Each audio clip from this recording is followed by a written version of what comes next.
मैं रात को सबक पढ़ रही थी मुश्किल से एंड मुझे ना एक लफ्ज़ का मानी चेक करना था बिकॉज वो मुश्किल सा लफ्ज़ था।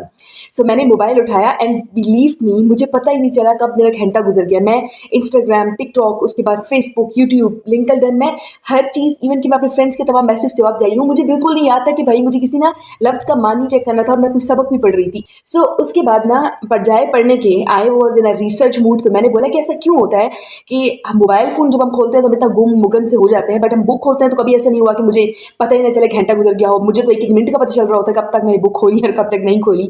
सो मैं आज आप लोगों को सीक्रेट मुझे ना ISI ज्वाइन कर लेनी चाहिए बिल्कुल। बेसिकली ये जितने भी डिवाइसेज है ना, टेक्निकल डिवाइसेज, ये सब ह्यूमंस की नेचर पे क्रिएट की गई हैं, ठीक है।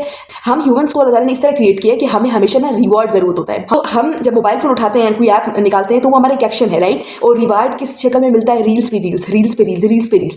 अब ये तो हो गया नहीं, आपने एक्शन करते आपको फौरन रिवार्ड मिल गया, बट द थिंग इज कि रिवार्ड से कुछ नहीं होता है। यहाँ पे जो आपका मोबाइल फोन होता है ना, हर रिवार्ड के साथ एक डोपामीन अटैच होता है। तो डोपामीन क्या है? एक सीकिंग केमिकल है, ठीक है। फौरन आपके ब्रेन को बताएगा कि भाई ये काम मैंने किया है, मुझे बड़ा मजा आया है, अब तुम मजीद ये इसको मजबूर करो कि ये काम करता रहे। इंस्टाग्राम का एल्गोरिथम है, अगर आप इंस्टाग्राम की मैं स्पेसिफिकली बात करूं, आपने देखा ये म्यूजिक वीडियोस को बहुत ज्यादा ना हिट देता है। ऐसा क्यों है?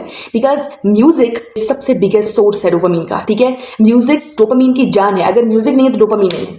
डोपामीन आपकी बॉडी को कंट्रोल करता है एक तरह से, ठीक है। फॉर एग्जाम्पल, अगर आपने कभी देखा है, अगर पहली रील में कोई उदास सॉन्ग लगा है तो आप एकदम मजनू बन जाते हो, ठीक है। और अगली रील में अगर कोई नशे लगा है तो you will sacrifice your life for Pakistan. ऐसा ही मूड होता है ना हमारा। आपका मूड एक 5 सेकंड की रील पे डिपेंड कर रहा होता है, तो वो बेसिकली रील नहीं होती, उसके पीछे लगा हुआ म्यूजिक होता है, एंड म्यूजिक के पीछे डोपामीन होता है जो कि आपकी पूरी बॉडी को कंट्रोल करता है। तो अब क्या होगा कि जब आप पहली रील स्क्रॉल करते हो तो पहली रील में क्या होगा, आपने कोई एक्शन किया था और आपको रिवार्ड फॉरन मिल गया अगली रील की फॉर्म में।